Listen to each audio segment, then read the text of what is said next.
लेकिन ऐसा कैसे हो सकता है? अब वो कब्र में से निकल के तो किसी के नाम करने से रहे। आप मुझे उस तीसरे फरीक का नाम पता बता सकते हैं? जी जी बिल्कुल, अभी देख के बताता हूँ।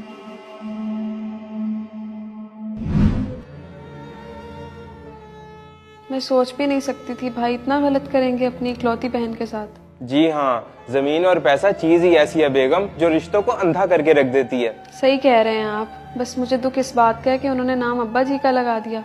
अल्लाह पूछेगा उनसे। बेशक, अल्लाह बेहतर इंसाफ करने वाला है। तुम देखना तो सही।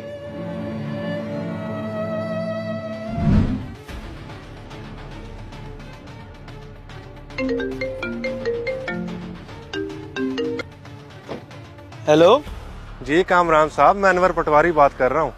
जी पटवारी साहब फरमाएं। जनाब, हुआ ये है कि आपके वालिद साहब ने बैंक से लोन लिया था 225 खाते की जमीन प्लज करवा के। तो बैंक को लोन वापस ना करने की सूरत में कानूनी तौर पर उन्होंने आपकी जमीन पर कब्जा कर लिया है। क्या कब्जा कर लिया, वो भी सारी जमीन पे? जी हाँ, आप कोर्ट में अपील करके देख लें। 2 करोड़ का लोन था, अदा करके जमीन वापस ले सकते हैं। मेरा काम था सिर्फ आप तक इतला पहुँचाना। 2 करोड़? मुझे तो लगा था कि अब्बा ने वो लोन उतार दिया है, मगर नहीं उतारा था। उनकी वजह से मेरी जमीन तो गई हाथ से। अब जाके फौरन दूसरे खाते वाली जमीन तो संभालूं।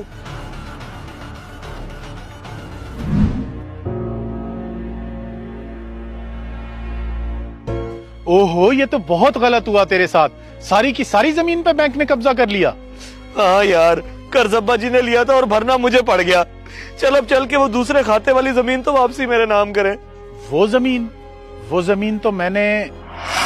तो ये सारी सूरत हाल है जो मैंने आपको बता दी। आपने बहुत अच्छा किया मुझे सारी हकीकत बता के। अब आपके ज़मीर पे है कि वो आपको क्या इजाजत देता है। जमीर तो मेरा मुझे उस दिन से मलामत कर रहा है जब से उसने ये जमीन मेरे नाम की है। चलें ठीक है, फिर 1-2 दिन में इंशाल्लाह मेरी बेगम के नाम जमीन वापसी करवा लेंगे। जैसे आप कहें, मैं हाजिर हूँ। क्या तूने जमीन उनके नाम कर दी? इतना बड़ा धोखा मेरे साथ। तूने दोस्ती का जरा भी लिहाज ना किया। ओ कैसा धोखा? धोखा तो तूने किया अपनी सगी बहन के साथ। कम से कम तेरे चक्कर में मैं अपनी आखिरत खराब नहीं कर सकता था, इसलिए जिसकी चीज थी उस तक पहुंचा दी मैंने। जिसने अपनी बहनों का हक मारा उसका रिज्क हराम हो गया। इस मैसेज को सदका जारिया समझ के ज्यादा से ज्यादा शेयर करें। शायद आपकी वजह से किसी की इस्लाह हो जाए।